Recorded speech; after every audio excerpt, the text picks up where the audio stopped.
What are the 5 reasons that you won't give up when life catches you on the blind side? When the messenger of misery visits you, what are you going to do? What will keep you in the game when life knocks you to the canvas?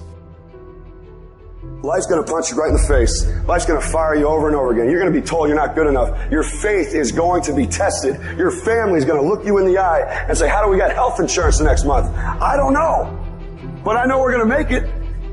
You know who's going to bail you out? You know who's going to come and rescue you? You know who's going to come and save the day? No one.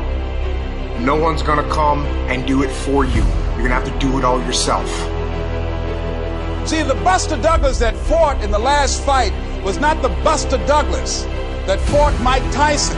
See, the Buster Douglas that got knocked down while fighting Mike Tyson had gotten out of an alcohol recovery center. His mother had died. His wife was ill with a terminal illness. He was considered a nothing, a bum. So when he got knocked down, Buster Douglas had a reason to get back up because he said, I'm dedicating this fight to the memory of my mama. Life is hard, man. That's what it's about. Life is a challenge.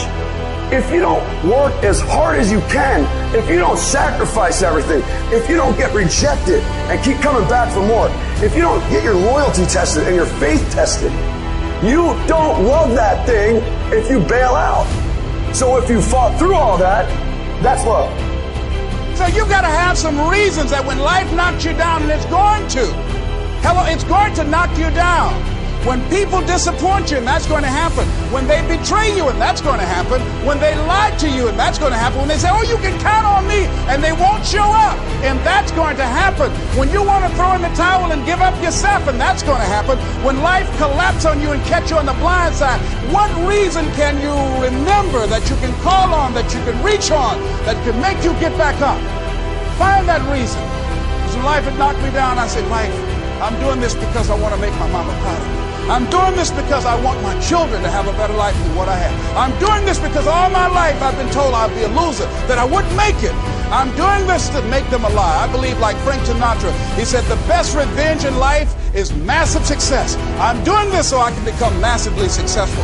And with that kind of courage, with that kind of affirmation and reason to empower me, I got a saying that when life knocks you down, try and land on your back, because if you can look up, you can get up.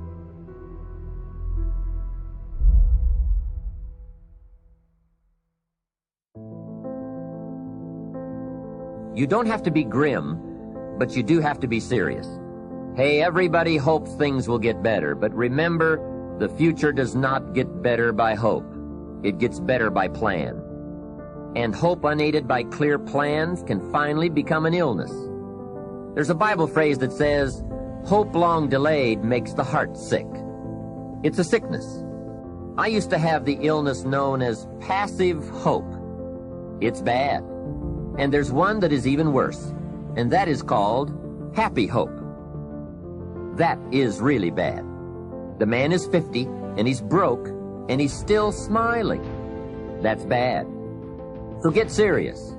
Make plans. Put them on paper. My suggestion from experience. There's a phrase from the Bible that goes, without dreams and vision, we perish. How true. Humans have this unique ability to aspire, to dream, to go for something, to become something. Without that, life is not life. We must have dreams and never give up on our dreams. I'd like to share a few ways your use of time are affected by or influence the achievement of your goals. Have you ever thought that without some very clear written goals, you never even need to consider managing your time? Time essentials come from objectives well defined. Time can't be critical if objectives aren't defined.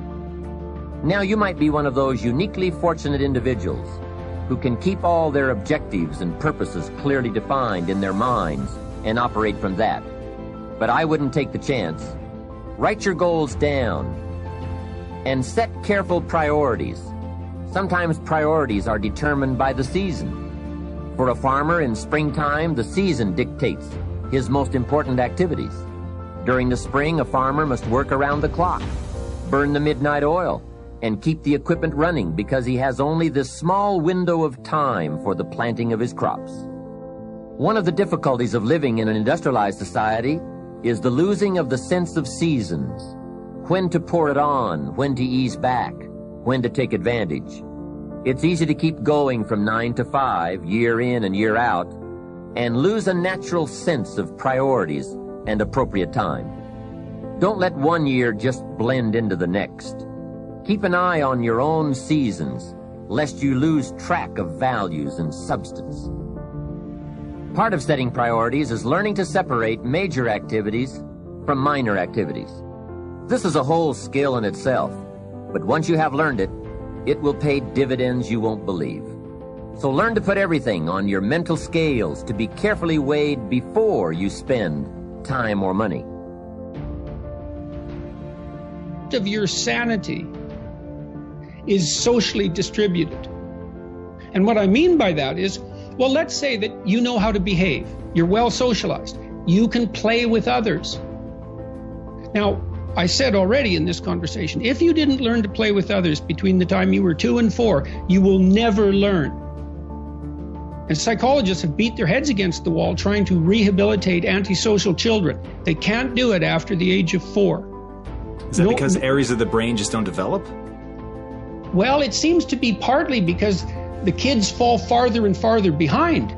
So let's say you make the leap from egocentric dependence on your mother at 2 and 3 to immersion in a peer group. Well, then you pick peers that are at your same developmental level, and you chase each other up the developmental ladder. And the longer you're out of that, the farther you fall behind. And so, kids, 5-year-old kids might come across another 5-year-old kid who tends to cry too much if they don't get their way. And they'll say, we don't want to play with the baby. And what they're saying is, we have to find someone who's at our developmental level, shares our developmental horizon, so that we can mutually scaffold our further development. Now, they're not going to say that, obviously, but that's the situation. And kids test each other out when they first meet. So do adults. Game. Can you play? Are you playing at the same level as me? I'm playing my game at the level that will further my development. Can you play along with me? If not, well, maybe you're lower in status and I can pull you up as a mentor. Maybe you're higher in status and I can learn from you. But if you're a peer, we can play together. Anyways, if you're acceptable to your peers and you behave well, they'll accept you. And then they tell you all the time if you're acting appropriately.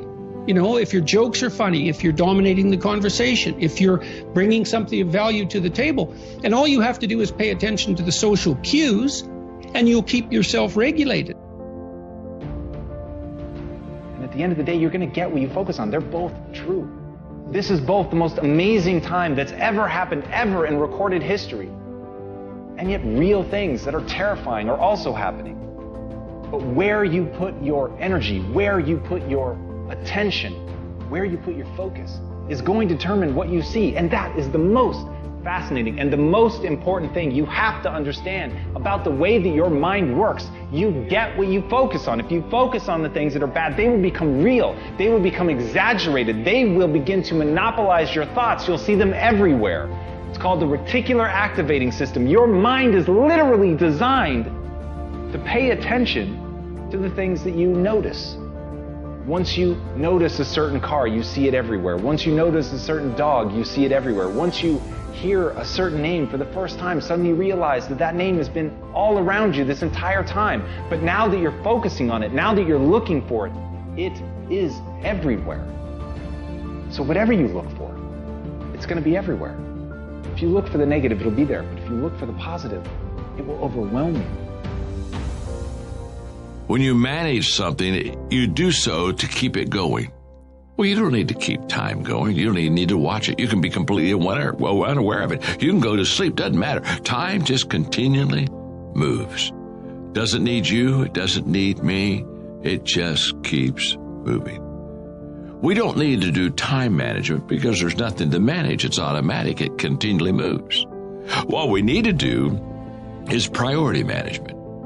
With the time that is continually slipping away from us, we need to manage our priorities to maximize the time we have.